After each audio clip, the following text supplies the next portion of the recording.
नमस्कार मित्रों, आज हम लोग चर्चा करेंगे पार्टनर्स के कैपिटल पर इंटरेस्ट का कैलकुलेशन कैसे किया जाता है। इस बात पर हम लोग पिछले क्लास में चर्चा कर चुके हैं कि इंटरेस्ट ऑन पार्टनर्स कैपिटल के रिगार्डिंग पार्टनरशिप एक्ट 1932 के क्या प्रोविजंस हैं। आज हम लोग सिंपल अरिथमेटिकल प्रोसेस पर चर्चा करने जा रहे हैं। जो अंकगणितीय पद्धति क्या है, अरिथमेटिकल प्रोसेस क्या है इंटरेस्ट ऑन कैपिटल कैलकुलेशन का। तो पहली बात तो मैं स्पष्ट कर दूं कि ये सिंपल इंटरेस्ट जैसे कैलकुलेट करते हैं हम लोग अरिथमेटिक में, वैसे ही यहाँ भी interest on partners capital calculate करना है। लेकिन इसे अलग से पढ़ने की ज़रूरत क्यों पड़ी हम लोगों को, तो उसका मुख्य वजह है कि इंटरेस्ट ऑन कैपिटल तब निकालना थोड़ा सा क्रिटिकल हो जाता है, थोड़ा सा टाइम टेकिंग हो जाता है जब पार्टनर वर्ष के दौरान कई बार कैपिटल इंट्रोड्यूस करता हो और कैपिटल विड्रॉ करता हो। यानी कई बार वो कैपिटल लाया, फिर कुछ दिनों के बाद निकाल लिया, फिर कुछ राशि लाया, फिर कुछ दिनों के बाद निकाला।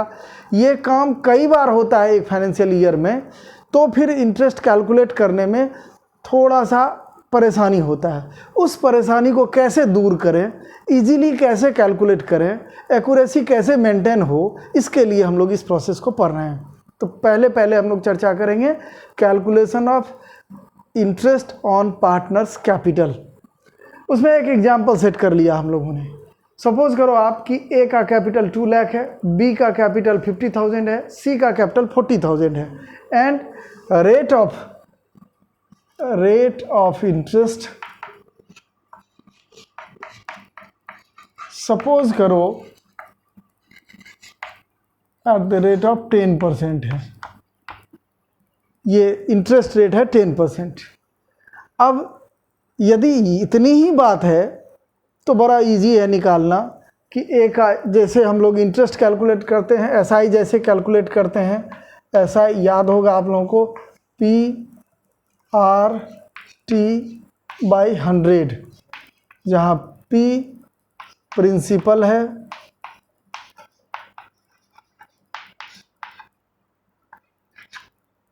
R रेट है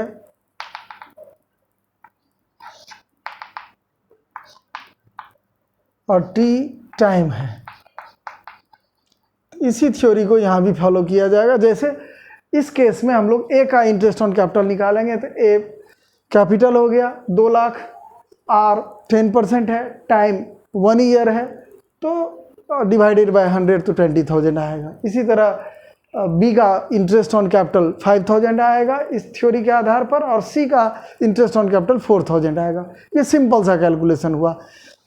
अक्सर हाँ यही देखेंगे हम लोग, लेकिन हमें इसे अलग से पढ़ने की ज़रूरत सिर्फ इस वजह से है कि जब एक फाइनेंशियल ईयर में कई बार कैपिटल का इनपुट हो और विड्रॉल हो, यानी नए कैपिटल लाए जाए, कुछ राशि लाई जाए पार्टनर के द्वारा और उसे विड्रॉ कर लिया जाए।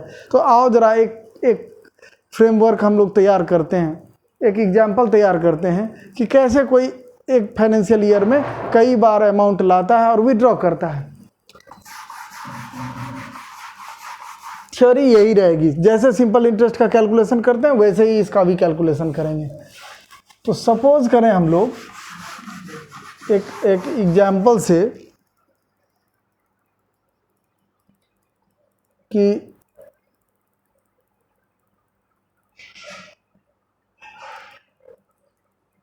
पार्टनर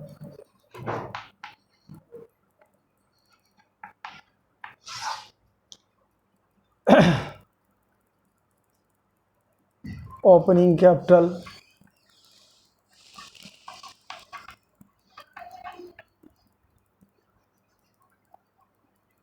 इसको थोड़ा डायग्राम को चेंज कर लें। डेट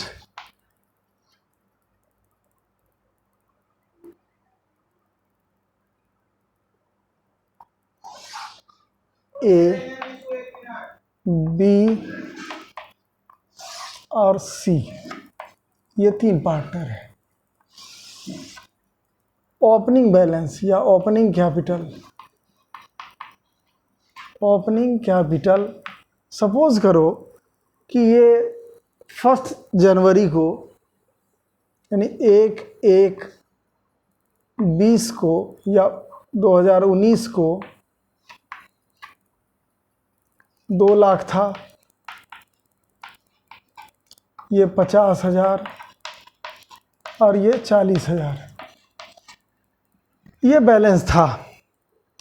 इसके बाद कई बार चेंजेस हुए हैं, कई बार नए अमाउंट लाए गए हैं। ज़रा ध्यान दें, सपोज करें हम लोग कि 1/4/2019 को ए ने 40,000 रुपये निकाल लिए, बी ने 10,000 रुपये निकाल लिए और सी 10,000 रुपया ले आया। ठीक इसी तरह 1/10/2019 को ए 60,000 रुपया ले आया, बी 20,000 रुपया ले आया और सी 20,000 निकाल लिया। ये तो एक छोटा सा एग्जाम्पल मैंने सेट किया है, ये कई बार हुआ रिपीट, ऐसा भी क्वेश्चन मिलेगा आपको। ऐसे केस में कैसे हम लोग इंटरेस्ट का कैलकुलेशन करें? इसमें तो सिंपल ही है कि 2 लाख रुपए ए का बैलेंस कब रहा, तो जनवरी में, फरवरी में, मार्च में, क्योंकि 1 अप्रैल को तो उसने अपना कैपिटल वैल्यू चेंज कर लिया। इसी तरह बी ने भी चेंज कर लिया, सी ने भी चेंज कर लिया। तो 2 लाख रुपए की, अब जैसे ए का इंटरेस्ट ऑन कैपिटल कैलकुलेट करेंगे तो इसके लिए क्या करते हैं हम लोग, प्रोडक्ट मेथड का इस्तेमाल करते हैं। इसके लिए बेहतर होता है प्रोडक्ट मेथड का इस्तेमाल करना, गुणनफल विधि। इसमें क्या किया जाता है कि P इंटू टी कैलकुलेट कर लेते हैं। आप जानते हैं कि इंटरेस्ट के कैलकुलेशन के लिए हम लोग simple interest P into R into T divided by 100 करते हैं, लेकिन यहाँ प्रोडक्ट कैलकुलेट करने के लिए P इंटू टी कर लेते हैं। जैसे सपोज करो ए का, तो 2 लाख कितना महीना रहा ए का पूंजी,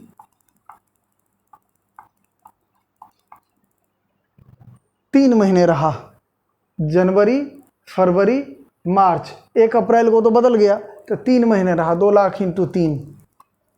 इस तरह से ये सब, इसको बी का ना पढ़ें, सिर्फ ए का कैलकुलेशन दिखा रहे हैं हम आप लोगों को। तो ये इस तरह से 6 लाख रुपया ए का एक प्रोडक्ट हुआ। फिर 1 अप्रैल को 40,000 रुपया ए ने विड्रॉ कर लिया। इस तरह अब उसका कैपिटल बैलेंस बच गया 1,60,000। वो 1,60,000 कितना दिन रहा, तो ये 1/4 से यानी अप्रैल से लेकर और सितंबर तक रहा। अक्टूबर में आकर वो चेंज हो गया, अक्टूबर तक रहा, तो सितंबर तक रहा, अक्टूबर, नवंबर और दिसंबर, 3 महीने के लिए बदल गया। तो अप्रैल, मई, जून, जुलाई, अगस्त, सितंबर, कुल 6 महीने उसकी पूंजी 1,60,000 रही। 1,60,000 गुने 6, 9,60,000।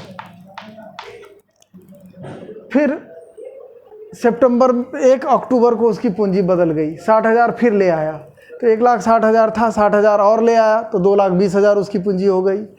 अब ये 2,20,000 कितना महीना रहा, तो अक्टूबर, नवंबर और दिसंबर 3 महीना रहा, तो 3 महीना ये रहा। इस तरह से 6,60,000 यानी कुल प्रोडक्ट जो हो गया ए का, वो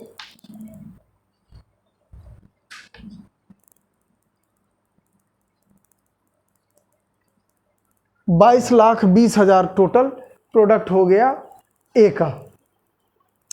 यहाँ एक चीज़ ध्यान देना है कि कुल इंटरेस्ट 12 महीने का कैलकुलेट हुआ कि नहीं, वो सर्च करना हम लोगों को। तो 3 महीना रहा 2 लाख, 1,60,000 रहा 6 महीना और 2,20,000 रहा 3 महीना। इसको जोड़कर देख लो, 12 आना चाहिए, तो 6 3 9 3 12, यानी कुल 12 महीने का प्रोडक्ट 22,20,000 हो गया ए का।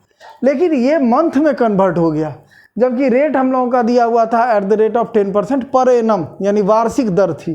तो अब यदि इंटरेस्ट का कैलकुलेशन करते हैं हम लोग, तो इस तरह से P इंटू टी तो पहले ही कर चुके हैं, अब सिर्फ इसे R से मल्टीप्लाई करना है। तो 2 लाख इंटरेस्ट बराबर हो जाएगा 22,20,000 इंटू 10 डिवाइडेड बाई 100 इंटू 12 करना होगा, क्योंकि ये रेट जो है वो एनुअली है और ये प्रोडक्ट जो निकाले हैं वो मंथली बेसिस पर, तो उसको कन्वर्ट करने के लिए हम 12 से डिवाइड कर दिया। अब आ जाओ क्या स्थिति होती है। 12, 10, 22, 102,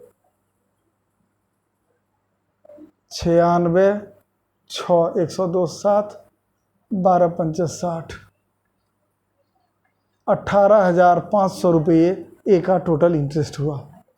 इसको अलग अलग भी कैलकुलेट कर सकते हैं, ये छोटा सम है, लेकिन ये कई बार लाने ले जाने की प्रक्रिया होगी तो दिक्कत हो जाएगा कैलकुलेशन में। यानी हमने इजीली कैलकुलेट कर लिया कि 18,500 रुपया ए का टोटल इंटरेस्ट ऑन कैपिटल हुआ। ये है। इसी तरह बी का भी करेंगे। बी का 50,000 रुपया कितने महीने तक रहा? 3 महीने तक। तो 50,000 गुने 3 1.5 लाख, जैसे यहाँ 2 लाख गुने 3 किए हैं। उसके बाद 10,000 निकाल लिया तो 40,000 रहा। 40,000 कितना महीना रहा? तो 6 महीना। 40,000 गुने 6, 2,40,000।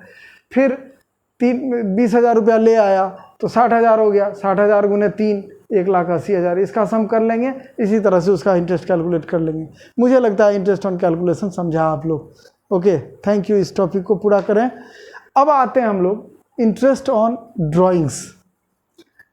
इंटरेस्ट ऑन कैपिटल के कैलकुलेशन में इससे ज़्यादा कोई बात नहीं है। ये 2 ही तरीका हुआ कि या तो PRT/100 करेंगे या P इंटू टी करके प्रोडक्ट निकाल लेंगे, प्रोडक्ट का सम करेंगे और तब इंटरेस्ट का कैलकुलेशन करेंगे। Product into rate divided by 100 into 12, यानी प्रोडक्ट मेथड में इस तरह से एक कंक्लूजन बना लें हम लोग, एक कंक्लूसिव रिमार्क तैयार कर लें कि सिंपल प्रोसेस में, सिंपल मेथड भी कह सकते हैं हम लोग इसको, सिंपल मेथड में SI बराबर हो गया जैसे हम लोग PRT/100 करते हैं वही। और दूसरा प्रोडक्ट मेथड में, प्रोडक्ट मेथड जब अपनाएंगे तो उसमें हम लोग सिंपल इंटरेस्ट बराबर product into R divided by 100 into 12, क्योंकि ये हर समय मंथ में कन्वर्ट हो जाएगा। इस तरह से ये 2 ही कंक्लूसिव फार्मूले तैयार होते हैं।